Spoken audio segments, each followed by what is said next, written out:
करत आहोत. मी या स्टेजवरती पहिल्यांदाच उभा राहिलेलो आहे. मला कधी भाषण करण्याची म्हणजे सवय नाही. तरी पण आता हे सरांच्या विनंतीला मान देऊन मी थोडंसं बोलत आहे. आदिवासी दिन जगात आपल्याला सेपरेट एक मान्यता भेटलेली आहे. जगात कशाला म्हणतात, महाराष्ट्रात नाही, भारतात नाही, जगामध्ये आदिवासी दिन हा साजरा केला जातो. तर याच्यासाठी आपल्याला जंगल संपत्ती, आपल्या जंगलामध्ये इतक्या वनस्पती आहेत. आज त्या मावशींना जे पुरस्कार दिला गेला इथं, हा पुरस्कार त्या मावशींनी, त्यावेळेला डॉक्टर वगैरे एवढे नव्हते, कमी होते, तरी पण त्यांनी इतकी बाळणपणं व्यवस्थित सुखरूप केली. त्याला एक कला असते. आपल्या आदिवासी लोकांमध्ये इतकी कला आहे. हे नट नट्या हे सोडून द्या, आपले ओरिजिनल माणसं, ओरिजिनल लोक, मुलं मुली जर त्यांच्याकडे प्रत्यक्ष पाहिलं तर ते असे मेकअप वगैरे केलेले नसतात. इतके ओरिजिनल लोक आहेत. त्यांच्या अंगामध्ये, प्रत्येकाच्या अंगामध्ये एक कला आहे, गुण आहे. पण ते जोपासणं फार महत्त्वाचं आहे, ते ओळखणं फार गरजेचं आहे.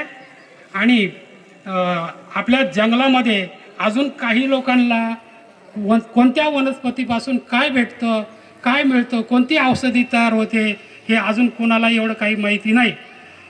हिंदू महादेव कुळांपेक्षा ठाकर समाज हा अतिशय वनस्पतीच्या बाबतीमध्ये औषधी बाबतीत तयार करणारा एक समाज फार महत्त्वाचा आहे.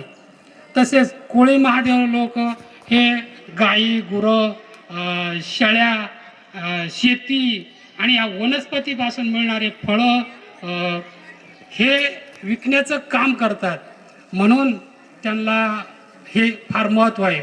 बरोबर, हे आपल्या दोन जमाती, आपल्याबरोबर अजून या जुन्नर तालुक्यात कातकरी समाज आहे, नंतर कातकरी, हिंदू महादेव कोळी, पारधी, असे बरेचसे जमातीचे म्हणजे 5-6 जमाती आपल्या जुन्नर तालुक्यामध्ये आहेत. विशेष म्हणजे मी फोपसंडी गावचा आहे. अतिशय डोंगराळ भागामधला आहे, एकदम अतिदुर्गम भागामध्ये.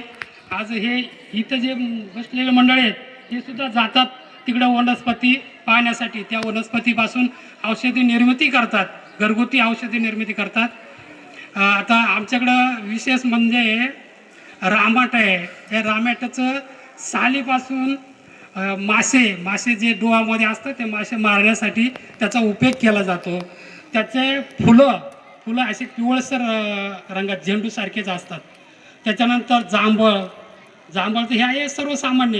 आणि आमच्याकडं मळवा, नंतर करांबू, नंतर असे बरेचसे जे इकडे या शहरी भागामध्ये जे झाडं नाही ते झाडं आमच्या जंगलामध्ये आहेत.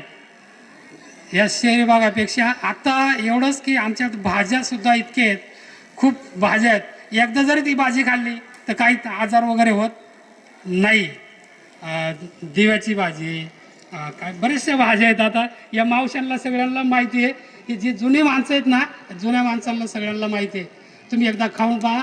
हे जे मंडळी बसलेले ना समोर, या सगळ्या व्यक्तींना माहिती आहे. आमच्याकडे फोपसंडीला आहे ना, ते प्रत्येक सीझनला म्हणजे पावसाळा आला, हिवाळा आला, उन्हाळा आला, त्या वेळेला ती मिळणारी फळं, वनस्पती, हायंदा झाला, चावं झालं, आणवं झालं, हे जमिनीमध्ये असतात.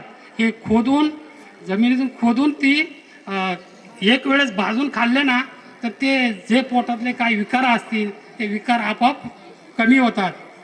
असे बरेचसे सांगण्यासारखं बरंचसं आहे. आणि हे फक्त ह्या आदिवासी जमातीमध्ये याच लोकांना माहिती आहे की कोणत्या झाडापासून, कोणत्या वनस्पतीपासून, कोणत्या वेलीपासून कोणता रोग बरा होतो. असे प्रत्येक ठिकाणी, प्रत्येक पावली जंगलामध्ये गेल्यानंतर त्या वनस्पती सापडतात.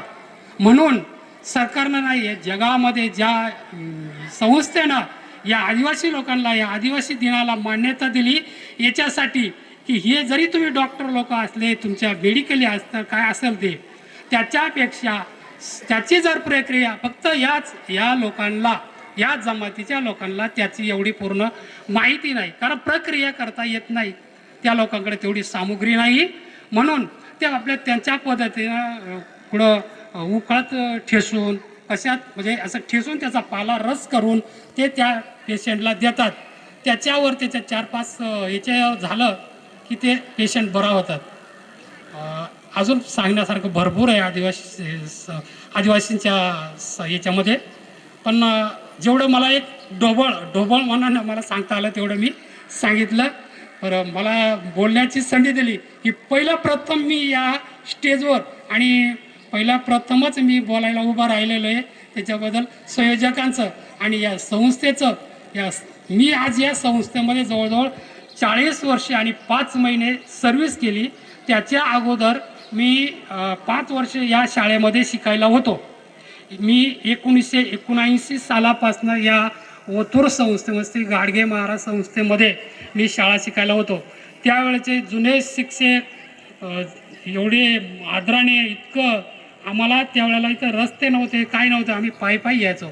आज फोपसंडीपासून पायी यायचं म्हटलं तर जवळजवळ पूर्ण आमचा एक दिवस जायचा. घरी जायचं ठरलं तर आम्हाला आदल्या दिवशीच जायला लागायचं. समजा उद्या जर पंचमी आहे, नागपंचमी, आमच्याकडे नागपंचमी साजरी करतात. नागपंचमी साजरी करताना आमच्या डोंगराळ भागामध्ये एक पंदाचं झाड म्हणून आहे. पंदाचं झाड, त्याला फुलं येतात, सफेद अशी फुलं येतात. त्याची माळ करायची. त्या नाग नरसोबा पंद माहिती आहे ना तुम्हाला? हां, आता ह्या आपल्या ताई इथं बसलेल्या आहेत. हे आमचे जुनी लोक आहेत ना, यांना सगळ्यांना माहिती आहे की पंद काय भानगडे. आम्हाला पूर्वी अन्न नव्हतं खायला. आम्ही पंदाच्या भाकरी ढोकळा, आम्ही ढोकळा म्हणतो त्याला. पंद ठेसून म्हणजे पाण्यानं धुवायचे, आम्ही रानातून जमा करून आणायचो. ते ठेसून त्याचं ढोकळा करून ते खाल्लेलं आहे. आज या मुलांना सुद्धा, काही मुलांना आहे ना जंगलातलं काही सांगता येणार नाही. आज इथं पुढे जी पिढी बसलेली आहे, या पिढीला झाडांची नावं सुद्धा सांगता येणार नाही आहे. परंतु ती सांगण्याची गरज आहे. सांगितलं पाहिजे, त्याची माहिती करून घेतली पाहिजे. तसेच हे खरपुड्या, आता हे खरपुड्या मुलांना माहिती आहे का? खरपुडी कशाला म्हणतात माहिती आहे? हे आमच्या जुन्या माणसांना माहिती आहे, पण मुलांना माहिती आहे का खरपुडी कशाला म्हणतात माहिती का रे? कोणाला माहिती आहे? कोणाला माहिती आहे? हा, खरपुडी कशाला म्हणतात माहिती आहे? एक वेल असतो, असा वेल, आणि त्या वेलाच्या खाली असं गोटी असं हे असतं. तेच बघा हे मावशींना माहिती आहे. कारण ज्याने आणि ते इतकं औषधी वनस्पती आहे. खूप सांगण्यासारखं आहे, खूप माहिती आहे. पण हे असं नवीन पिढीला माहिती करून दिलं पाहिजे. आज ज्या वेळेस जूनच्या वेळेला पावसाळा सुरू झाला, 7 जूनला सरासरी पावसाळा सुरू होतो.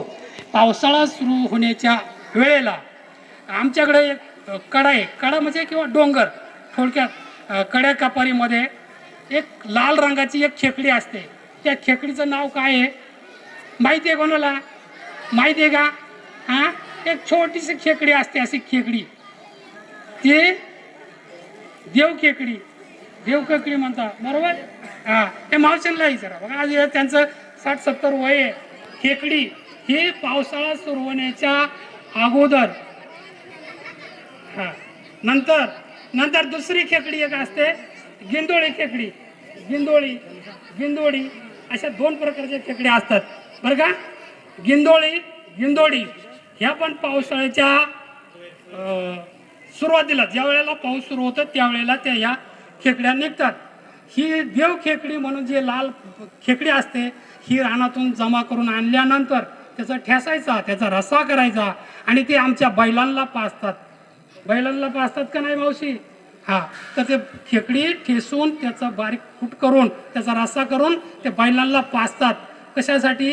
की त्यांना एक तरतरी यावा. पावसाळ्यामध्ये आवणी ज्या वेळेस सुरू करतात त्यावेळेला बैलांना ते व्यवस्थित हे करता आलं पाहिजे म्हणून.